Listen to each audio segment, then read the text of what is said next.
हरिपाठ अभंग 23 7 5 3 दशकांचा मेळा एकतत्वी कळा दावी हरी तैसे नव्हे नाम सर्व मार्गावरिष्ठ येथे काही कष्ट न लगती अजपा जपणे उलट प्राणाचा तेथेही मनाचा निर्धारू असे ज्ञानदेवा जिने नामे विन व्यर्थ रामकृष्णी पंथ क्रमियेला अर्थ संसार हा 7 5 3 किंवा 10 तत्वांनी किंवा ही सर्व तत्वे मिळून म्हणजे 25 तत्वांनी बनलेला आहे.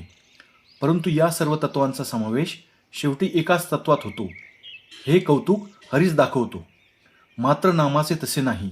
नामजप मार्ग हा सर्व साधन मार्गात श्रेष्ठ आहे. या मार्गाने परमात्मा स्वरूपापर्यंत पोहोचण्याला काहीच कष्ट लागत नाहीत. यावर कोणी शंका घेईल की मग अजपा जप हा सुद्धा सहजच आहे. मनुष्य 24 तासात 21,600 वेळा श्वासोश्वास करतो. आपल्या श्वास व उश्वासाबरोबर सहजच सोहम सोहमचा जप होतो. मुखाने न जपताही तो सतत चालू असतो. म्हणूनच त्याला अजपाजप असे म्हणतात. पण या अजपाजपातही पुढे चालून प्राणाचा उलट म्हणजे कुंडलिनी ऊर्ध्वमुख व्हावी लागते. हे होत असताना अत्यंत क्लेश होतात व त्यासाठी मनाचा दृढ निश्चय असावा लागतो. नामस्मरणात मात्र असे क्लेश होत नाहीत. ज्ञानदेवांना तर नामा वाचून जगणे व्यर्थ वाटते, म्हणून त्यांनी रामकृष्ण नामाचाच मार्ग आचरला आहे. अशा प्रकारे माऊलींनी या अभंगात नाम हे सर्व तत्वांपेक्षा श्रेष्ठ तत्व आहे असे सांगितले आहे.